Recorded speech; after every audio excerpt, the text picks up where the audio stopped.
Welcome, everybody. Welcome to the folks who are here on Zoom. Welcome to the folks who are joining us on Facebook. This is the Integrative Wellness and Development Podcast. I am Mike DeLuca. I am your host, and I think we have a very, very exciting and interesting show tonight. I think all of our shows are interesting and exciting, at least for me. I thought, before we start, have to do the typical things we do with the podcast and let you know that this podcast and everything you hear on it is strictly the viewpoints of the authors and speakers who appear on the show, and they don't necessarily represent me or the show viewpoints. But the whole point of this show is to expose everyone to information, creative thinking, and dialogue. And because I'm an incredibly curious person, and I have had some wonderful connections professionally and personally with people around the world, I want to share the discoveries that I make with you all as my gift, and hope that those discoveries and that information that you're going to hear enriches your life and the lives of your loved ones. And that's the purpose of the show. The show is a gift. We are not sponsored by anyone other than ourselves. We have no sponsors. So we don't have to keep anybody happy. We don't have to say the things other people want us to say. We're not connected to any organization. We're not affiliated with anybody. We are not proponents of any one organization's viewpoints. We are strictly us, and we are strictly involved in sharing information and education. Nothing that we are going to share with you today is meant to diagnose, prevent, or cure any illnesses. Nothing we're going to share is going to solve all the problems of the world right away, but could have a positive impact if people work with what we're going to present today. We don't make any claims that what we're going to present today is going to make you instant millionaires, although you might find some of the information helpful in being more successful in your personal life, professional life, and personal growth. So with that, I am going to go to our PowerPoint because I want to tell you about our guest. Very happy that our guest is making a return appearance on our show. Always grateful for that. So let me share with you our PowerPoint, and pressing all kinds of buttons that we do, and here we go. So on behalf of our show, I want to welcome back Maurits van Sambeek. Maurits is joining us. It's very late at night. It's almost 1 o'clock in the morning over in the Netherlands. He has agreed to stay up late to stay up with us. So very, very grateful you're here, Maurits. And I want to tell the folks a little bit about you. So Maurits lives in the Netherlands and is the author of Omni Benevolence, How to Apply Your New Philosophy of Philanthropy. He is also the founder of the Omni Benevolence Council. They're helping leaders move humankind into a global culture of reciprocal philanthropy and benevolence. He helps leaders in large organizations to create, grow, and develop their thought leadership for the next 3 decades so they can create a culture of well-being and keep on developing their leadership skills throughout their career. He approaches this by inspiring your growth in the humanitarian trifecta of personal, professional, and philanthropic or omnibenevolent presence. This then gives profound new ways for expression of your life purpose, vision, and mission. So once again, thank you, Maurits, for joining us. Welcome back to the show.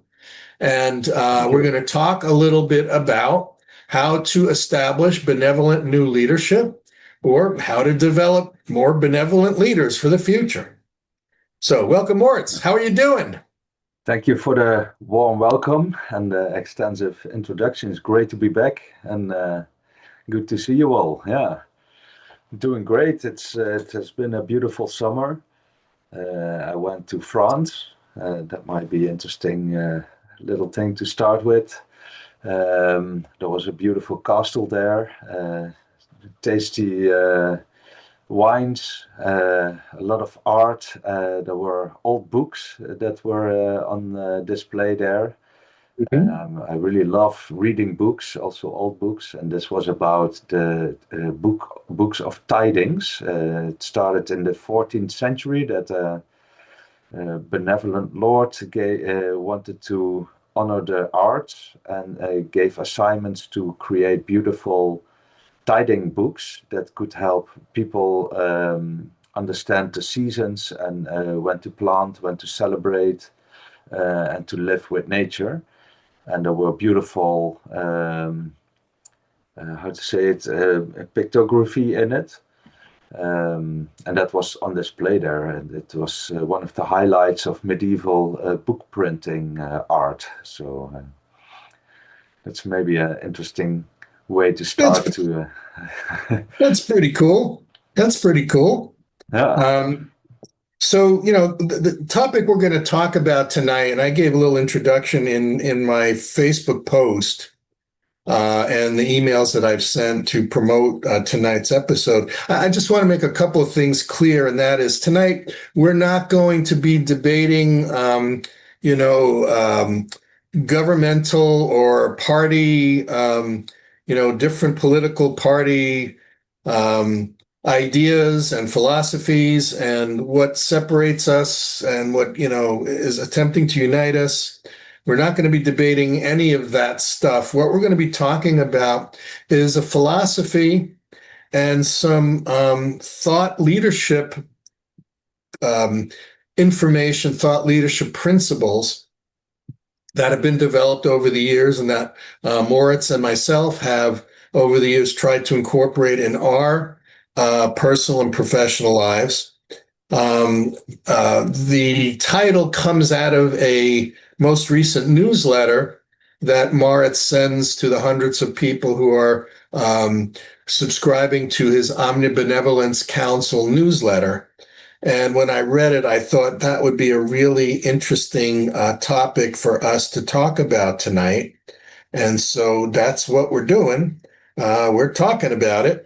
And we are going to start with that. So first of all, Maurits, could you give the folks a quick definition of what is meant by omnibenevolence and what does it have to do with leadership skills?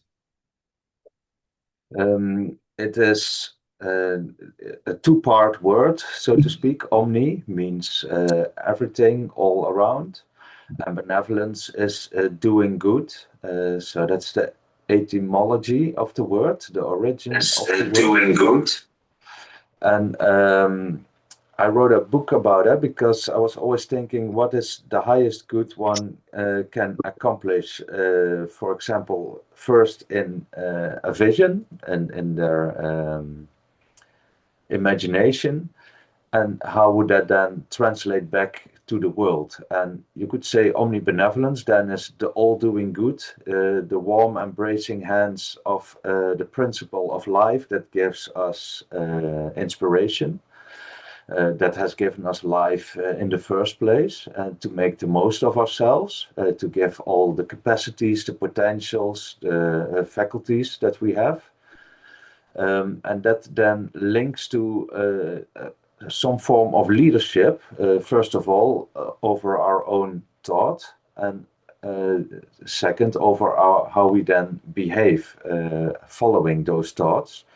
And reflecting back on it, on what kind of effects that it has on people around us, our own lives, etc. And it's all rooted in ancient philosophy, but I wanted to make it a more actualized principle. My background is in philosophy, and I specialized in metaphysics. At a certain point, I found out I have to learn about the origins of it to understand how we came to where we are today. And in the writings of Aristotle, his Ethics of Virtue, there are three stages he describes between personal, professional, and philanthropic development. And that's I thought that was really inspiring. So that's a bit of the shortcut background of the term omnibenevolence and how it is tied to leadership and leadership development. And we can So, unpack that further here yeah. during our dialogue. Yeah. Yeah, and we will definitely. So what led to this particular topic in your newsletter, and why is this topic so critical right now in the world? I think at the moment we are standing at some crossroads. When you zoom out on what is happening on the earth and look at big trends of our evolution, we are standing on a specific crossroads, and we have very important choices to make. And the one hand is there's a ongoing trend to make everything more technological and to make humans more tied to technology and even merge with robotics. That's one developmental path. The other developmental path that we are evolving into and that is unfolding is that we are rediscovering and remembering deep spiritual capacities and principles within ourselves, also hidden in our DNA, that we can tap into and create from there. What makes us typical human is something that transcends just survival mode. It is that we can do something good for someone else beyond mere survival modes. And I think it's really important to have some kind of a overview to become aware of these global trends that are happening and how we have to relate to that from ourselves and how we can transform through a deeper understanding of what's happening. And yeah, that's why I want to write about it and help people develop their personal leadership, their professional leadership, and in the end, philanthropic leadership, so we can help each other to the next phase of our evolution. So that's the short answer to it. Okay, you brought up in your PowerPoint the leadership turning point, and I think folks are seeing right now this challenge between the focus on personal attainment, wealth, status, um, you know, um, the focus being on me, right? The focus being on the individual getting as much as possible, even if it's at the expense of others or the environment or the planet.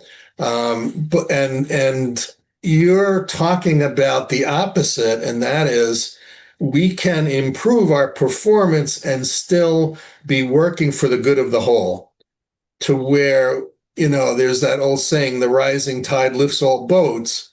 If we are responsible in our planning and our execution of plans to improve our performance, whether it's personal or business or government, if we are taking the responsibility to do things right, do things for the good of the whole, everyone wins. It's possible for everyone to win, but we have to move beyond the self-serving, greed, ego, and look at what is for the good of the whole.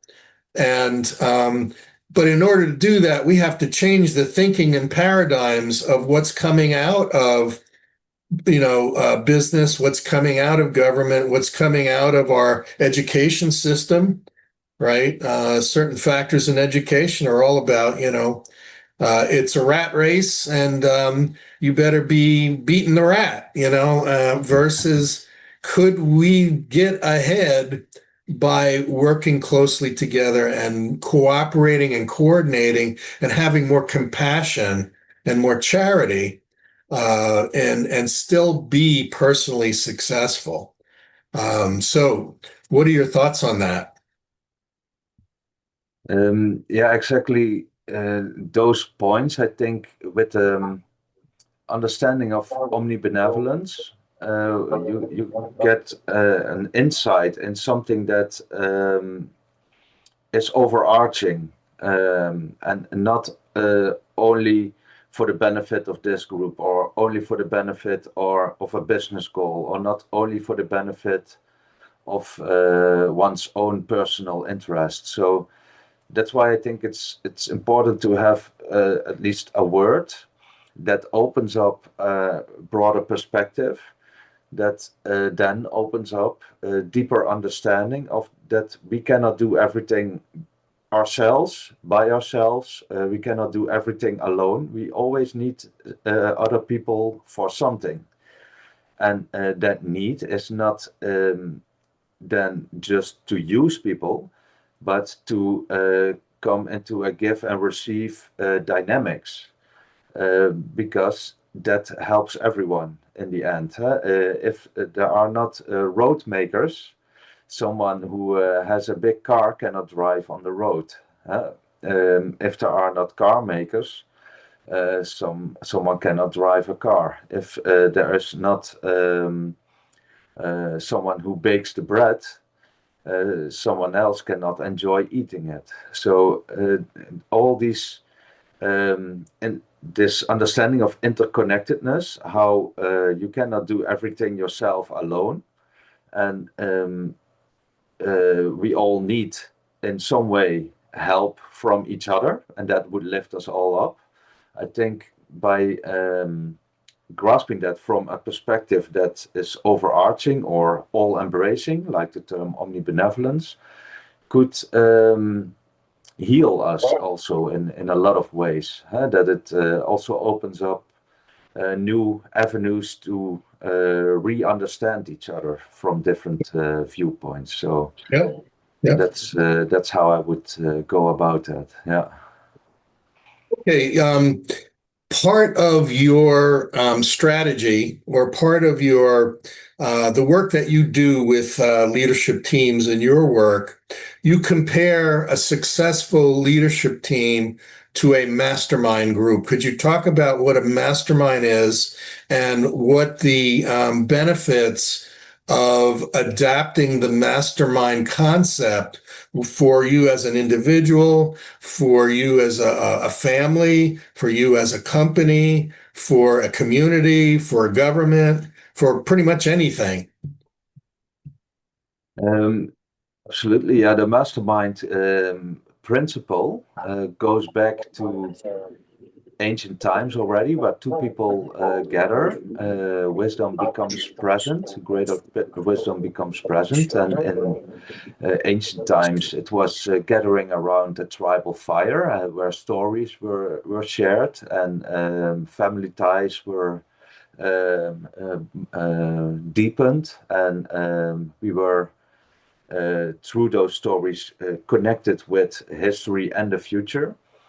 Um, but it also then allows to have a collective intelligence arise and being tapped into that. And that then, I have some bullet points here to present with that.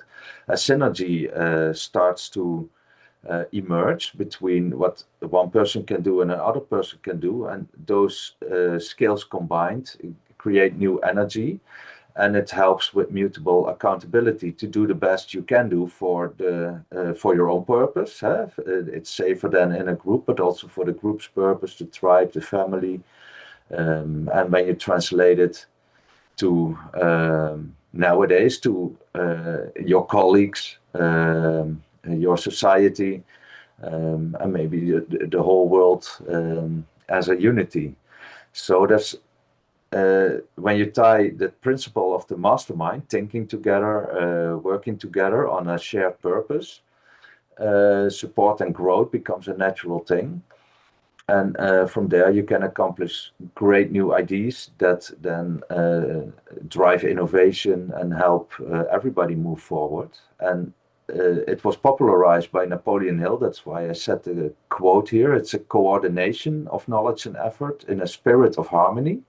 And that's a very important part of the quote, the spirit of harmony, for a definite purpose. So when we would say in the context that we talk about here, the definite purpose is omnibenevolence, paradise on earth again, maybe. If we tap into a spirit of harmony to work towards that, we can coordinate vast reservoirs of knowledge and effort and actually reach it. So that's how I would tie leadership teams, where vision is expected from, to a mastermind group and a mastermind principle. Yeah, for those of you who've been part of our program over the last 5 years, you remember that this whole the Your 9 Steps for Goal Achievement Mastery program and the Sunday mastermind. We used to call it a Sunday mastermind, and now it's the Integrative Wellness and Development podcast.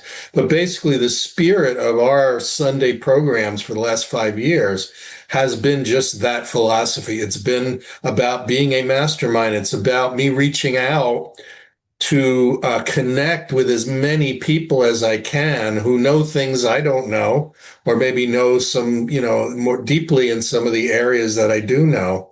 And that by bringing them into this program, I benefit, and then everybody who's listening benefits, and they benefit from hearing your input, right? And this is something that should be going on right now. For instance, a good company would treat all of its stakeholders as important resources of information and creativity, right? They should be listening to all of their customers.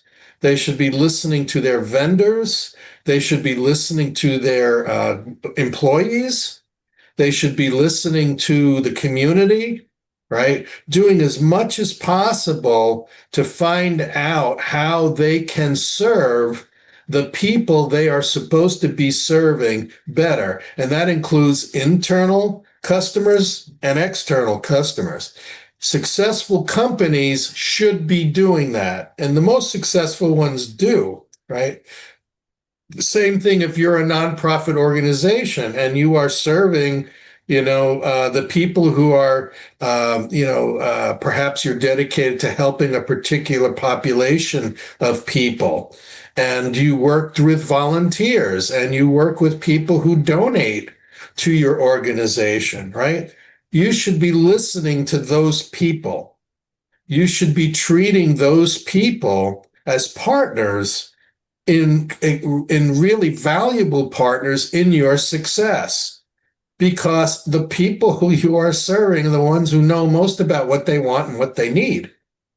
And they're the best people to talk to about how to make your organization more successful. But you also have to be out there studying and listening to other people in the field on what are they doing that can make you more successful? How are they using technology? How are they treating their people?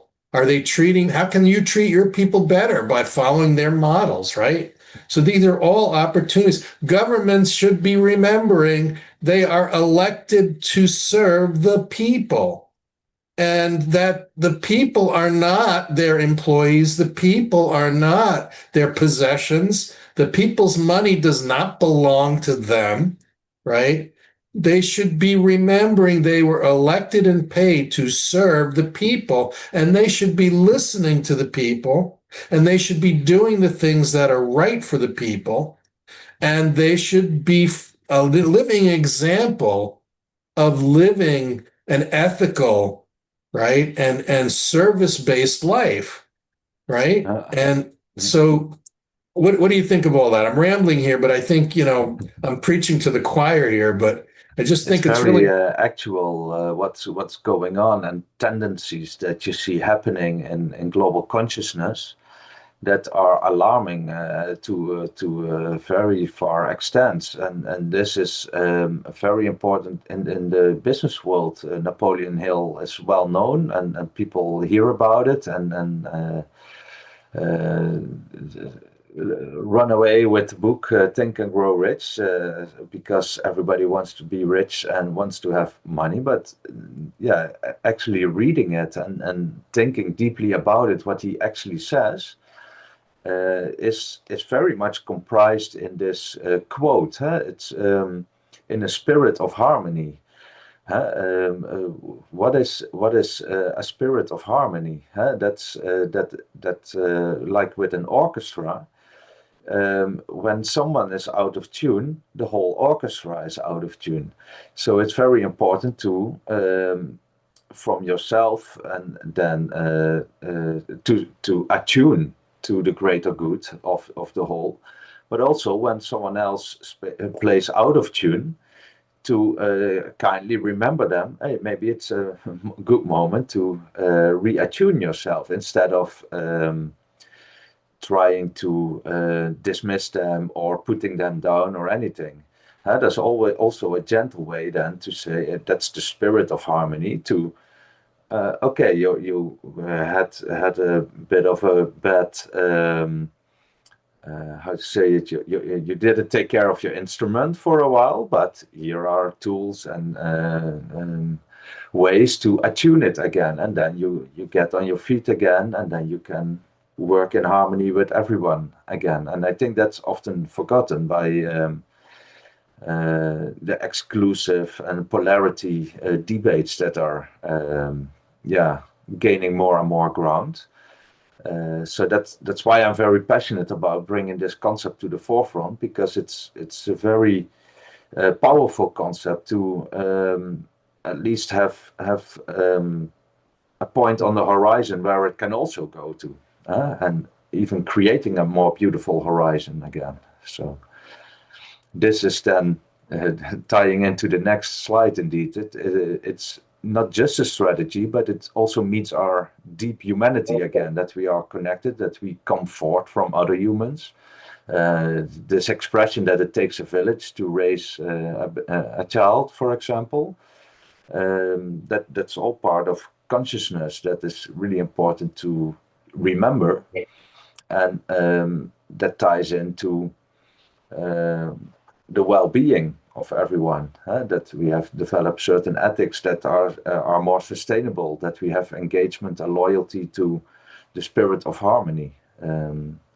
So I subscribe to what you just mentioned, that people are in responsible roles, leaders, are there to serve and not to dictate. That's what we just dove a bit deeper into.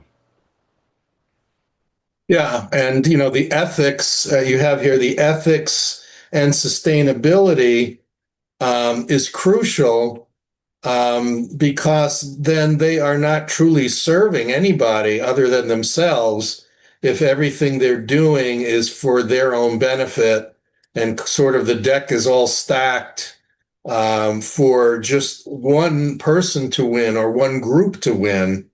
And that's the other thing of omnibenevolence, is that no one has to lose in order for someone to win if they're being ethical and they are being benevolent, right?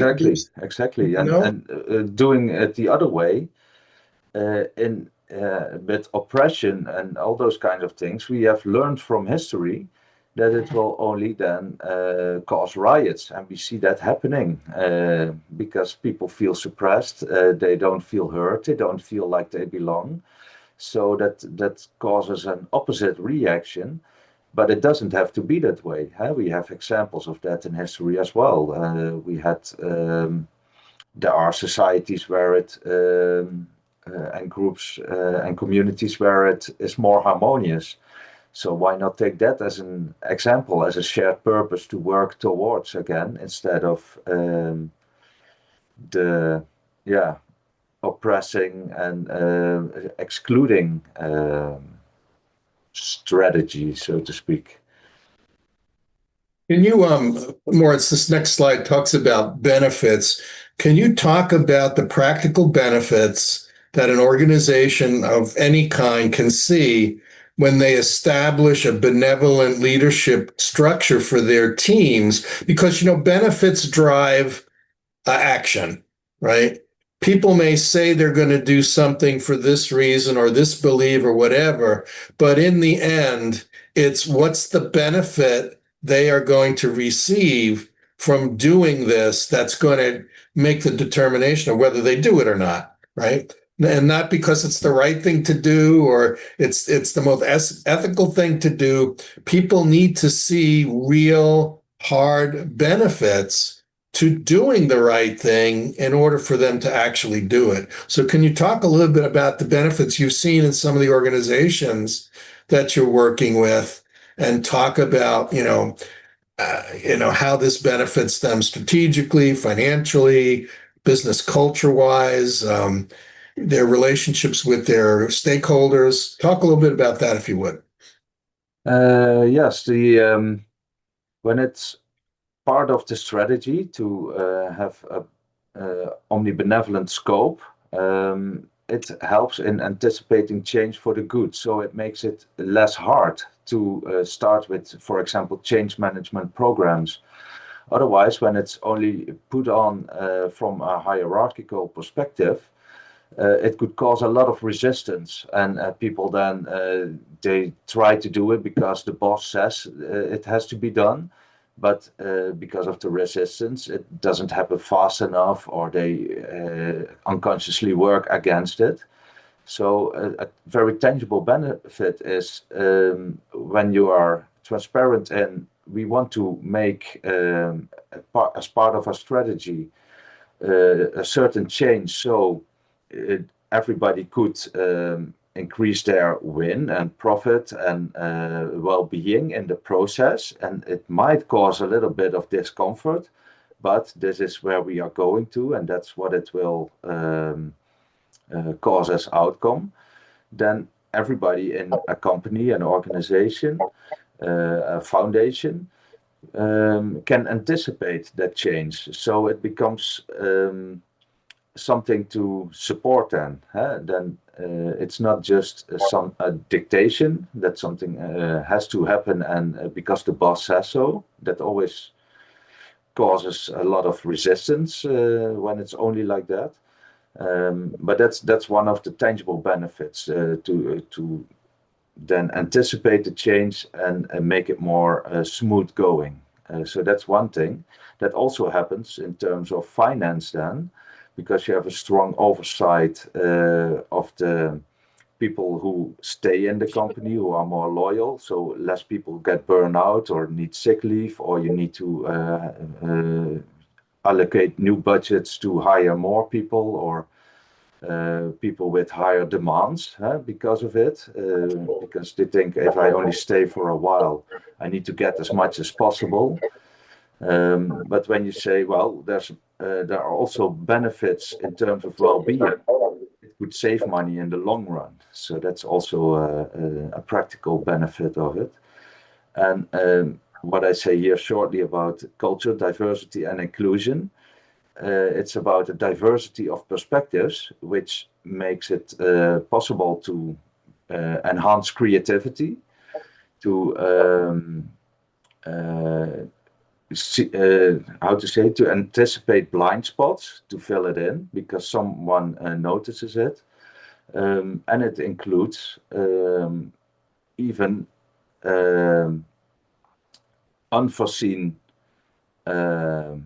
obstacles in a way that it can easily be overcome, that it could be fuel for success, because you can also anticipate it. And this is very abstract, I know, but I try to dive a bit deeper in this with my newsletters. But yeah, when it's driven with that, people trust each other, so they speak out as well when they feel not heard or not belonging. So then problems are talked through earlier in the process, so they get resolved. and then the processes can flow more quickly. And that's what I also noticed when I worked with leadership teams, how that played out in their organizations. Because of the trust factor that was enhanced by benevolent leadership, people would bring in some extra effort to reach goals sooner. That's one advantage that comes from it. So this is a first overview. I try to dive deeper with my newsletters into these aspects of it. But that could be now for a short summary of it. Well, in my own professional career in the past, when I was working in management consulting, and these big companies would hire us to go in and find out how to improve their productivity and how to reduce their waste and their costs. No matter the type of company, the location of the company, the size of the company, number of employees, it was usually the same thing that we would find, and that was a lack of communication, a lack of coordinated planning, right? A lack of commitment from the entire organization to improve, right? And a lack of collaboration where everyone worked together to instill the improvements necessary to have the benefits, right? And it was really, really interesting to see. I mean, that would seem so simple, right? That, why wouldn't departments communicate with each other instead of fighting each other as if they are rival kingdoms, you know, or rival houses in the, Harry Potter's, schoolhouse there. Why would you not want to cooperate if you were in production? Why would you not want to cooperate with maintenance? And maintenance, why would you not want to cooperate with supply chain and logistics? And why would you not want to cooperate, with finance? Why would you fight? But this is what I've seen over and over and over around the world is instead of seeing that we are a team, right? We have a common goal to serve our customers, to help each other in the company, make the company more successful so we can keep our jobs and maybe make more money over time. Maybe, it increases profitability of the company and the stock, value goes up or dividends go up. There's so much benefit to doing things right and communicating, cooperating, coordinating, collaborating, and committing to excellence and to benevolence, right? And you wouldn't believe the efforts that they would take to sabotage the work that we would do to try to help them, right?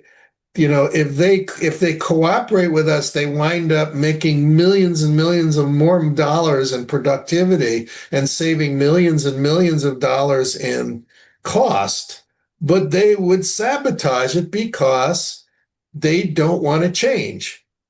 And exactly, yeah, I noticed that too a lot.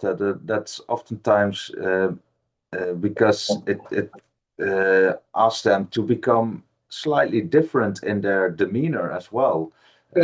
Question some beliefs they have learned maybe 20, 30, 40 years ago that they still operate on. But they might need to change those beliefs now because there are new beliefs that are more beneficial at this point. But we did it for 30 years. Why would it change now? Well, times have changed. You have changed. Your colleagues, your team has changed. There are new colleagues. Others went into retirement. So it also makes it more fluent then to get rid of some stuck energy when there's more emphasis on the benevolence of the leadership directive, so to speak. Exactly what you said. When they are not communicating, then it becomes really hard. So that's a thing that this concept can really help with. It's a shared concept. It's not just this person who owns the concept. It's valid for everyone. It's a principle that works in everyone. Everyone comes forth from that principle in a way as well. So tell me a little bit about how do you actually establish in your client organizations actual benevolent teams or teams who are practicing benevolence per your protocol? Um, I first ask a lot of questions, of course, to to learn more about who they are, where they are, what their visions are.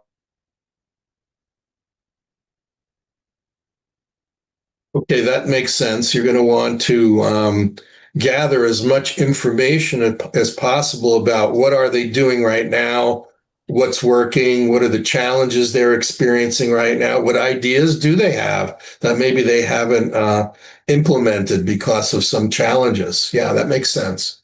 Exactly. And then a next step would be, do you need to change, for example, a role or a function? Do you need to hire a new person for it? Could a title change something? Because if you put it under a different umbrella, that could set a whole new movement of energy into action that could actually propel the results forward.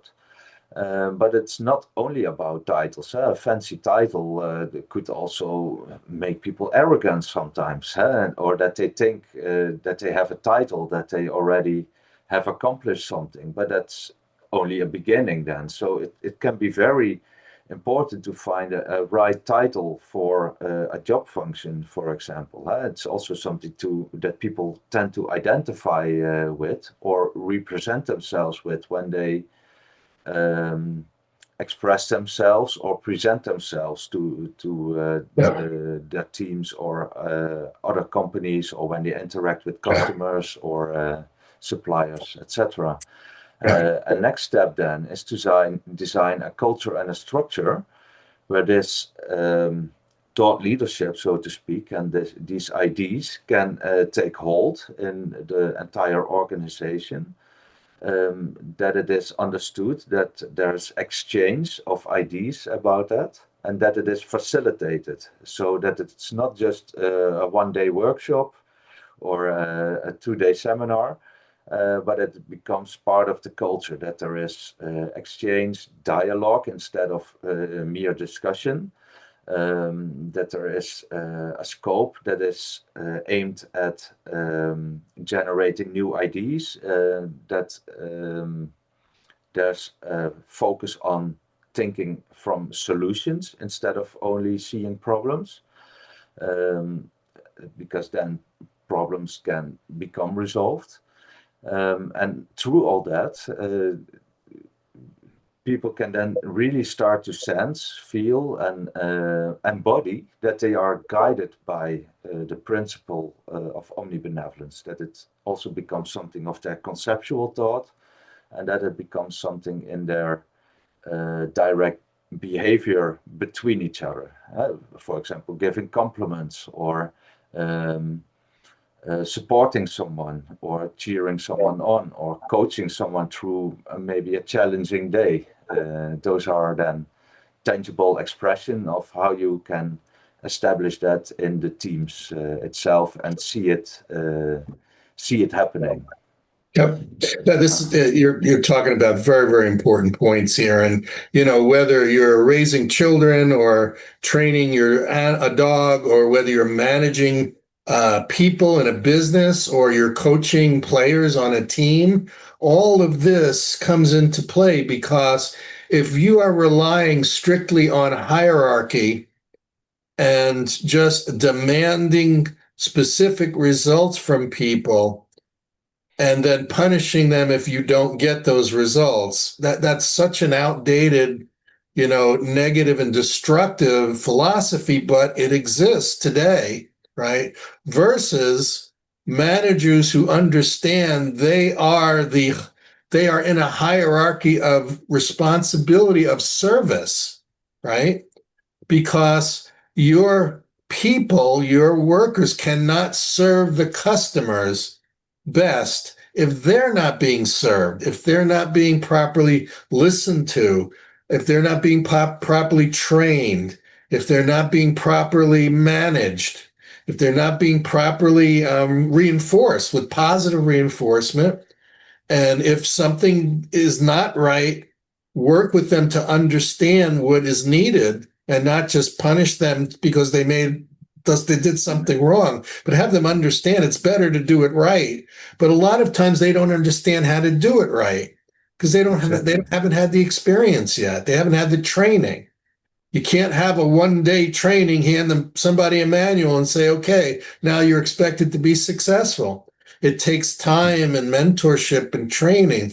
And it takes, like the mastermind principle, exposing your people to people who know so much more than they do and you do, so that they can begin to get inspired and reinforce the things they need to do in order to be successful.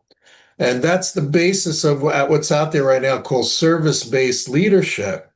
You know, when I was in management, my number one responsibility was to make sure that my people were treated the best I could treat them. Did everything possible to make them successful in their job, right? And I was responsible for making sure that I had given them everything they needed to treat their customers or their the end user of their service, to treat people properly. And my other responsibility was to listen to them. Like every week, listen, what's going right? What's not going right? What are your ideas to improve? What do you need in order to improve, right? That communication, that flow, but management through collaboration and a service-based spirit versus authority and hierarchy, right? It doesn't work, right? It doesn't work. And so, in business, if you want to be more successful, we have to be more responsible. In government, if we want to be a better country or a better community, we have to be more responsible and being the best and the smartest we can be, surround ourselves with the best and the smartest people, and do the right things so that people have the best and most positive experience, and not what's just going to benefit you and people who are, paying you. This doesn't work. It's never worked. It works for the few, but it doesn't work for the whole. So, Yeah, this, and as an addition to that, if we look at the history, the greatest accomplishments came when there was this higher level of collaboration, when yes, there was this shared purpose that united everyone to put the shoulders under it, how to say it, and not looking at minor differences between personal preferences, but instead focusing on how are those differences actually enhancing our mutual strengths, and then we can reach great things. That's what actually propels progress forward. So beautifully said as well, yeah. we just talked about this. Yeah, Pure yeah, hierarchy without collaboration, expertise, knowledge without value and without ethics, and a lack of diversity, blind spots. Yeah, these are all pitfalls to avoid. Yet, unfortunately, we're seeing this in every aspect of our world right now. Is this is being ignored, or it's actually people are doing the exact opposite of it. But again, the purpose of today is to look at these potentials and these possibilities and look at number one, how can we instill this in our own lives and how we interact with our family and our community. If we are working, how can we instill this in the way we interact with our customers, our coworkers, our management, our communities? That's the point of today. Today's show is not going to solve all the problems, but it might stimulate some thinking and ideas about changing and doing things differently for a more positive, more omnibenevolent result. And even if we can change just a little bit today, and then, in a week or a month from now, change a little bit more, and in a year, change a little bit more, we can make a difference. But we have to start with understanding, what are we doing right now that's not working? What are we doing right now that is working? Take the things that are working and then look at these principles to replace the things that are not working so that we can make some progress. Yeah. Exactly. Yeah. Okay, let's talk about this, Maurits. People, I think there's a misconception out there that being benevolent, being compassionate, being service-based is weak. And it's kind of being a mamby-pamby, being a weakling, and you're never going to be really successful if you're kind, right? And that it's a very erroneous and sad viewpoint out there, but it's out there, right? That only the strong and the powerful and the people who run over anyone in their way are going to be successful. That's not correct, and it's not positive. There's great strength in being benevolent. Talk about that, if you would. Yeah, it's when you understand the consequences of the ultimate consequences of this principle of benevolence in this larger scope, in this broader framework, then you can see that's actually what is driving performance, what is actually making us do something, because what we do is always because we think it could bring us something good or something better or something different which we perceive as good, huh? So that's in the abstract way, but when it then actually is something that is also enhancing health, well-being, love for each other, healthy air, healthy, safe walking on the street, all those things, then becomes an engine, and it becomes true power, true strength, that is inspiring, that gives us new energy, maybe on a bad day, or when we see something that is still horrific to look at. It gives us deeper strength to go on and help that it doesn't happen again, or that it has resolved, or that we can support people through it.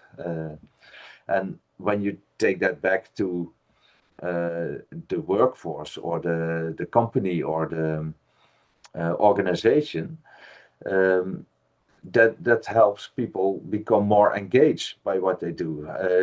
They tap into their creativity, or of how they can contribute more to the job they are doing, not just doing the only thing that needs to be done, and then go to the water cooler and and talk for hours instead of doing an extra step. But it could enhance creativity and loyalty to the shared purpose, which is enhancing the greater good.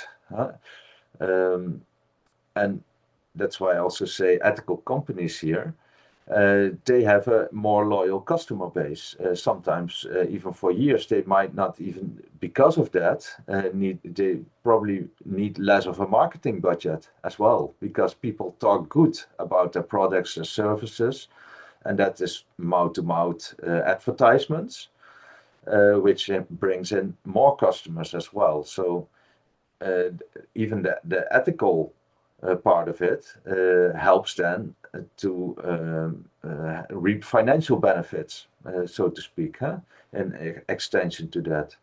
So it's benevolence. It's not just a charity. You can do things purely from a charitative heart, and that's a very good start to begin with. But it's also kind of a strategy, but more in the way that it is combined. It's not either or, but it is and. It is like a more vivid, lively, true to our human spirit, kindness and charity of being, so to speak. And I think that's the true strength that brought us, that didn't destroy us yet as humankind, that brought us forward, that created good systems so far that may be under pressure now. But here in the Netherlands, for example, because it was not just charity but also more of a strategy, we have quite a good healthcare system, and now it's under pressure because of growing population and more older people than younger people.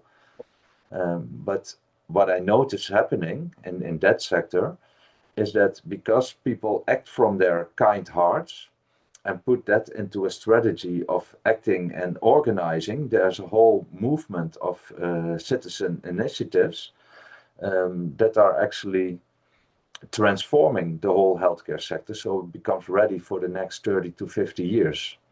And that's a beautiful thing to see, that it's not just money driven or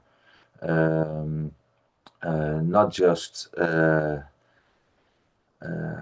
name driven or status driven, but the strategy of benevolence actually helping more and more people. So that's we're in short an example. Yeah, and I'm seeing in different communities, and actually in many developing countries, this idea of it takes a village. The idea that if we take the time to work together to help each other solve problems, we wind up creating a better community. For example, people who get together and have, community-based babysitting, for example, where, childcare right now, childcare in the United States can cost anywhere from $25,000 to $75,000 a year. If you are a working professional and you want to have childcare, you want to have somebody taking care of your children while you're working. And if your company doesn't provide that, it could cost, more than what you're making, Well, yeah. So, what are the solutions? Well, if you have several parents that, have this live in the same situation, could they get together and one day somebody, watches them if they're working part-time, another, there's creative opportunities. Now, today you have to be licensed and you have to have insurance and there's all of these things, but before there was lawsuits and before there was all of this stuff, people helped each other by helping their neighbors. Communities had community watch, right? Where we looked after each other's homes. If people were going away, we looked after each other's homes, make sure that nobody messed with their cars and messed with their homes, right? Yeah. We watched their kids. When I was growing up, the people around the block made sure that the kids that were out there playing were safe, that nobody bothered them. And if We they could were even doing, leave the doors unlocked here in the street. yeah, We yeah, could go through the back doors when we yeah, wanted to play with friends. And yeah, sometimes they weren't home, and then my yeah, mom said, "Yeah, they're over there on the field playing soccer or something." yeah. And then, So, okay, maybe go out again. Yeah. yeah. But my grandparents, lived in a community where, nobody had any money. They were they had built their own homes and they worked 2 or 3 jobs and they had, some bit like my grandfather was a master gardener, so he grew incredible vegetables and fruits. The person across the street raised chickens and ducks and pigeons. The person down the street was a hunter and, had venison and, pheasant and all of that. And they traded with each other to help the neighborhood have food, So this spirit, and actually there's organizations right now that have the time bank concept, where if you join this group, if you put an hour of work in, you get the ability of having an hour of somebody else's services back, right? So if you're a plumber and you spend an hour fixing someone in the time bank's plumbing, if you need to see a doctor, that doctor will see you for an hour, and it's a one-on-one trade, if you need an hour babysitting. So this omnibenevolence, this idea that we need to get back to helping each other and finding creative ways of doing that while still taking care of our responsibilities is really, really important. Exactly, yeah, and I think the consciousness of it and the need for it is growing again. It's sometimes snowed under by the media storms and feeding of the algorithms of specific bubbles, etc. But that's why with the Omni Benevolence Council, that's one of the reasons I founded it, to tie to the next slide, to connect this kind of philosophy with leadership principles. So we have a unifying principle again, which is not tied to a specific political party. It's not tied to a specific religion. It's not tied to one spiritual tradition against another one. It's something that we can find everywhere at work in one way or the other way, sometimes more universally applied, sometimes less universally applied, but it's always working somehow. And when we become consciously aware of that, it could break down the walls that were slowly built or are still being built where they don't have to be built. So that's also why I created then practical frameworks for leaders in companies for how they could apply it with their leadership teams, or create a new management team, for example, or establish a new C-suite if necessary, what we talked about earlier with the respective titles, roles, functions that set the principle in action. And that's, yeah, my background, how I came to this and why I founded the Omni Benevolence Council. It's like a placeholder or a space, a resourceful space where you can find hopefully inspiring articles. That's what I post on LinkedIn.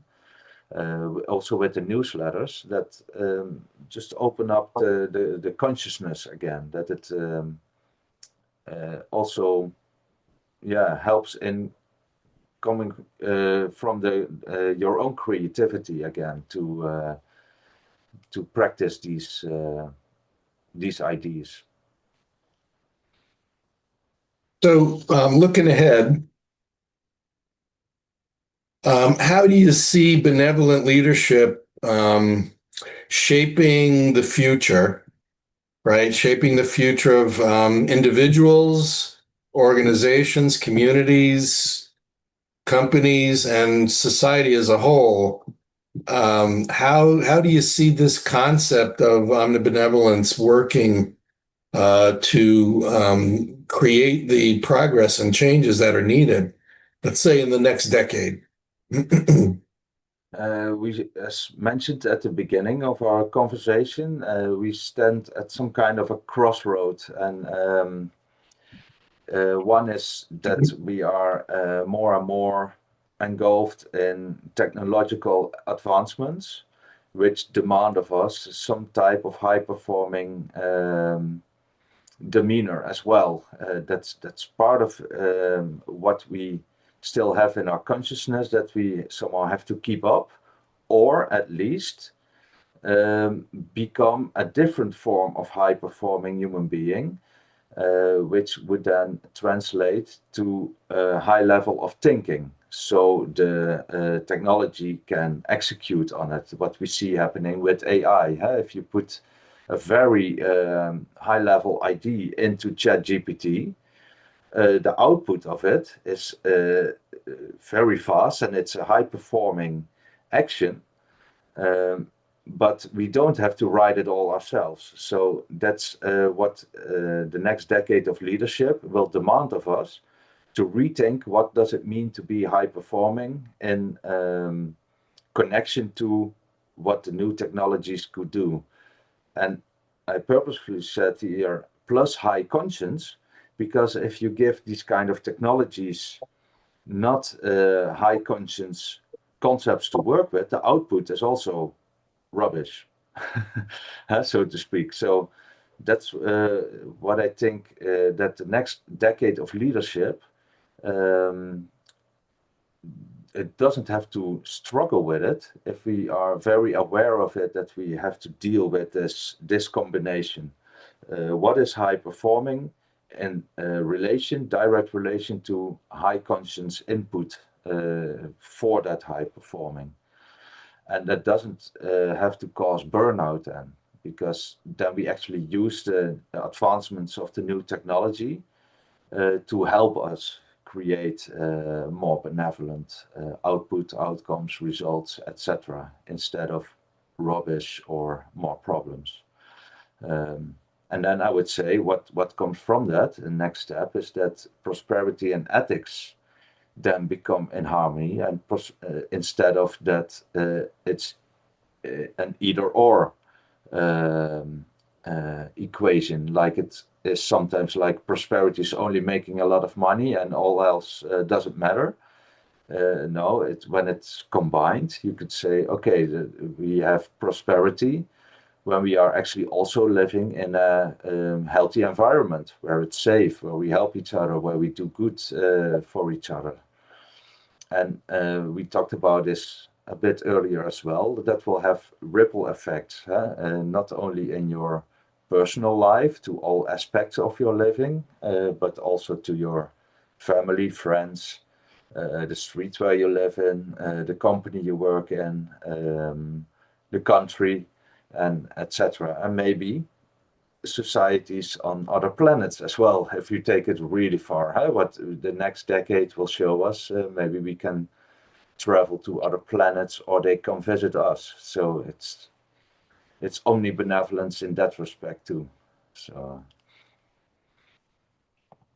So I guess lastly, before we go into questions and answers from the audience, I'm gonna come over here for a second and just bring up on the PowerPoint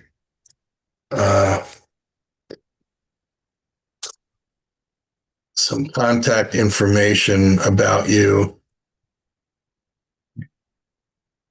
so that folks can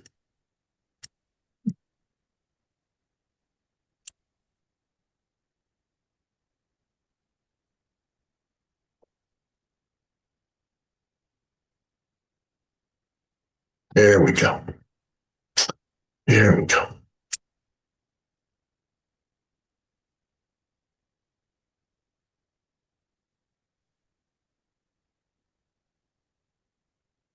We are opening a slide here. So for folks who want to learn more about the Omni Benevolence Council, or would like to sign up for Maurits's newsletter, some great articles every month in his newsletter, go to the omnibenevolencecouncil.com. It's right there on the screen there.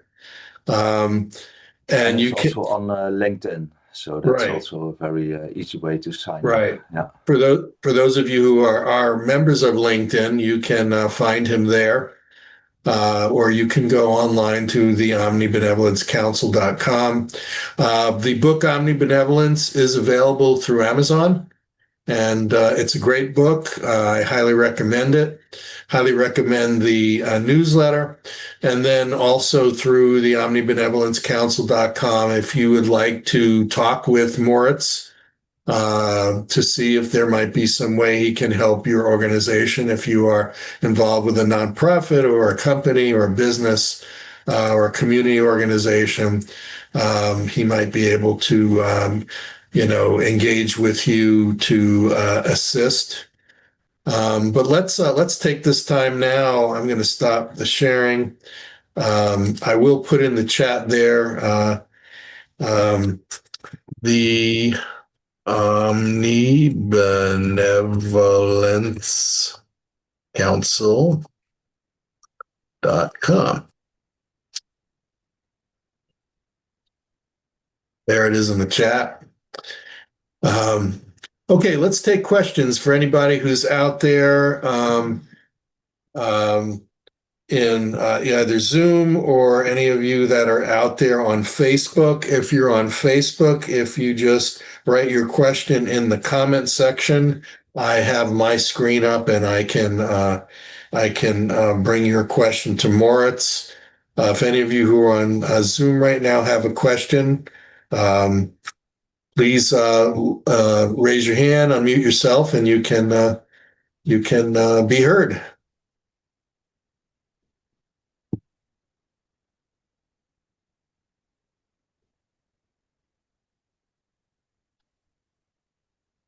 Okay, we have a comment on Facebook, and that is win-win relationships have the ability to improve productivity and success. I totally agree with that. What do you think, Maurits? Exactly. That's the gist of this conversation in a nutshell. Very well understood, I think. Yeah, and it takes some extra steps sometimes to think in these win-win coherences, because we from sports we learn that there's one team who wins and the other then loses, but outside of sports it doesn't have to be that way. When someone wins, for example, in a business relation, when someone buys a product, the company wins a customer, but the customer wants a product in that respect that could enhance their life, or a service that improves some aspect of their lives or solves a problem.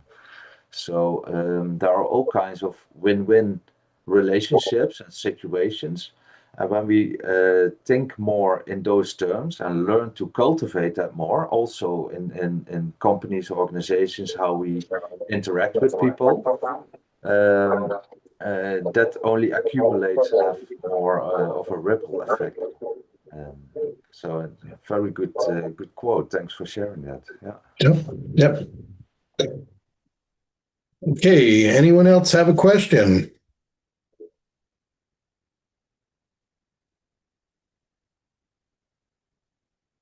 Maybe they want to talk or ask a bit more about the mastermind itself, that idea or principle, if they are familiar with it or want to know more about it.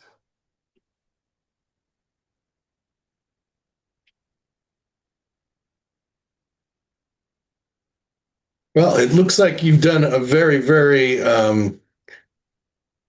powerful and focused description of what this is all about, Maurits, and we appreciate it. If we don't, Bridget, do you have a question? Yeah, thanks for letting me ask the question, and thank you, Maurits, because this has been very, very enlightening. I'm working with a nonprofit organization, and right now the emphasis is on collaboration. I noticed that what you present, Maurits, has a lot to do with working together and producing an omnibenevolent result. And I'm thinking, okay, the emphasis that the government is now having on collaboration, it's like this whole thing is what is coming up now. That consciousness raising is beginning to occur at a certain level. Mm-hmm. Yeah. Yeah. My question then is, when organizations that are not doing similar things are asked to collaborate, how can they work together so that in whatever they are doing, they can produce the kind of results that will meet that benefit for all kind of result? How can they coordinate and collaborate to deliver the results that they expect? For example, we have people that are working on housing because of homelessness. And then there are people that are working on issues of exclusion in education and employment. But they're all being asked to work collaboratively to lift up society. So what do you think of that? How can that happen?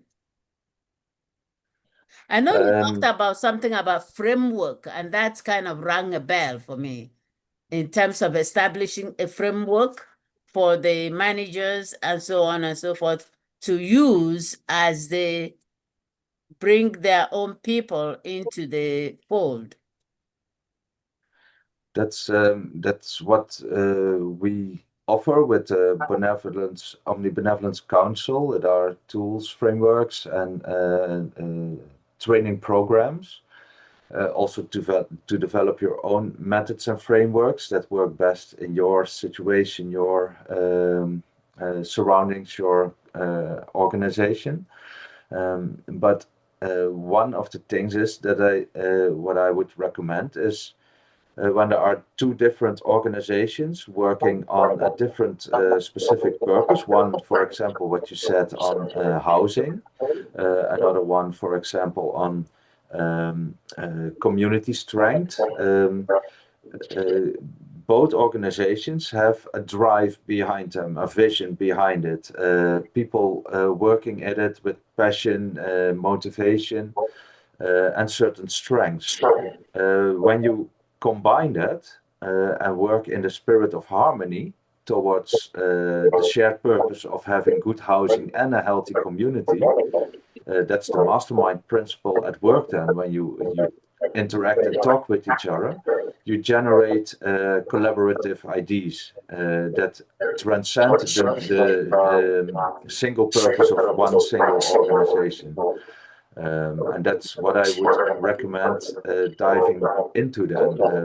What is that spirit of harmony when we bring together each other's strengths, each other's initial inspirations, and then maybe the focus is slightly different, but we're all part of one world. So there is already a shared ground somehow from where it arises. So when you start from there and then transcend the singular point, then you can come together to create collaborative new ideas that enforce and mutually help each other. That will be a first answer, I guess, to your question. Yeah. And that's really important because I've worked in the nonprofit field for many years. There are thousands of nonprofits who are all trying to do the same thing for the same people and are competing for the same resources and the same support. And so for the future, what I see is going to be necessary is because it's very, very confusing, for the people who want to donate and support this duplication of efforts and duplication of missions needs to be addressed, and the communication and coordination between organizations need to come together so that there's not 10 organizations contacting the same person for the same benefit of the same population. This is really important because resources are going to be depleting. Yeah. as we move into more challenging economic times.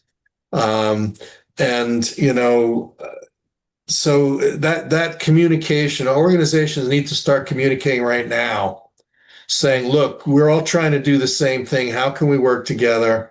And certain organizations that are not as strong and don't have as much support, they might need to actually, you know, become a part of another organization or a bigger organization, or just close down.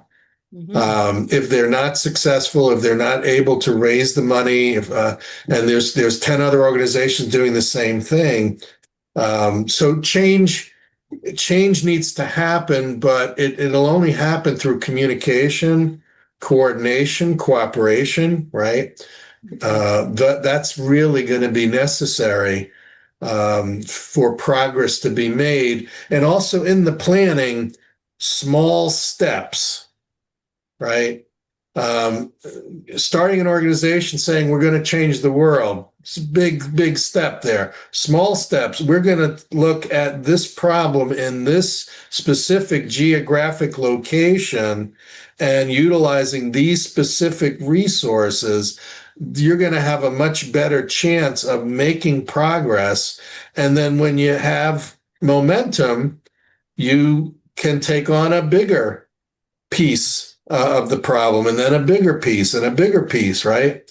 But there has to be communication, coordination, cooperation of not only the people in the organization, but the people who are going to be funding you, and also the people, the stakeholders who need to cooperate. You know, if you're looking for housing, yeah, you need to have government involved, but you also need to have, you know, real estate people involved, you know, people who own apartment buildings and who own motels and hotels that maybe are not doing that well, or people who own, you know, patches of land that maybe, you know, could donate some land and have small houses, these tiny houses. This is a trend around the country right now where to help the housing problem, they're building these tiny houses, which are very inexpensive on properties to house people who are unhoused. So anyway, that's my observation. Yeah. So Thank you very much. yeah, contemplate on that. Yeah. Thank you. Yeah. All right. Who else? Who else has a question? We have another couple of minutes before we have to close. We're approaching that time.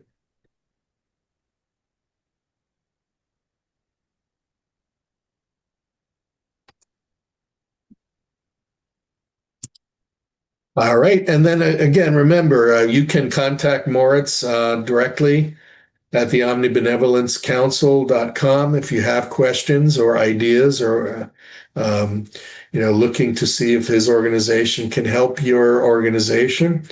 Please do that.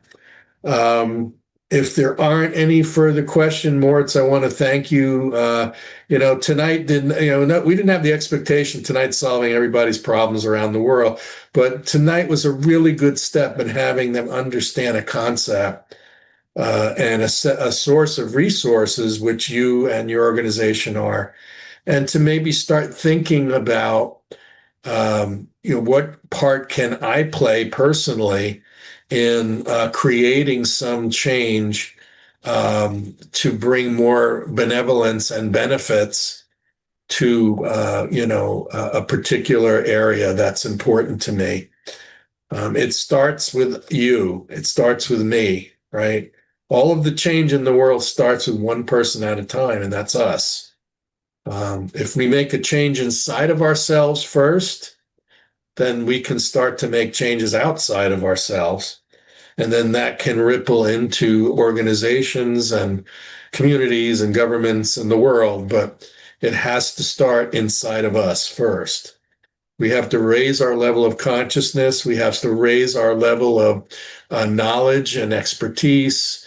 We have to raise our level of networking and coordinating and communicating with others.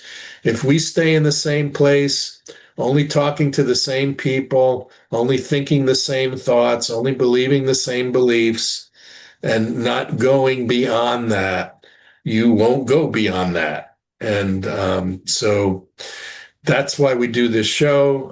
Maurits, thanks you again. Thanks again for coming, for You're what you welcome. do, all that you do to serve the world.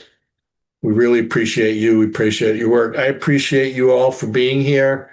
Those of you who joined us on Zoom, those of you who are joining us on Facebook, love you and appreciate you. Folks who are going to be joining us this week, by next Friday, there'll be hundreds and hundreds of people who will have watched this show.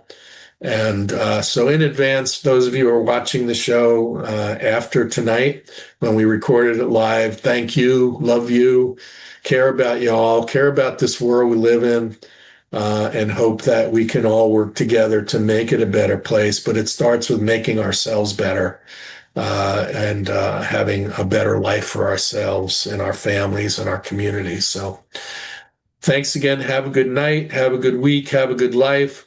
Stay tuned. We're going to have a really important show coming up in the next couple of weeks.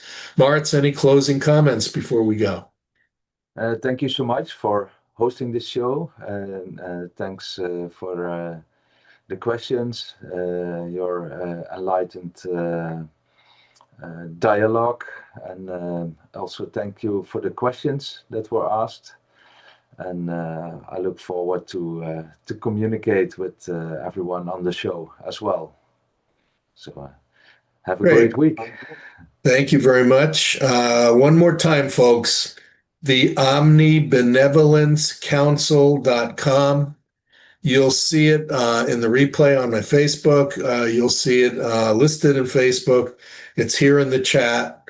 If you didn't catch that, send me a message on Facebook or an email at your9steps@gmail.com, your9steps@gmail.com, and I'll provide you with Maurits information if you didn't already write it down. All right. Thank you, everybody. Wow, we ended right on time. Very, very happy that we did that.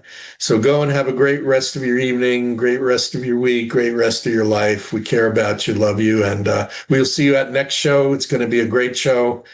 So stay tuned and hope to see you again in our next show. Take care.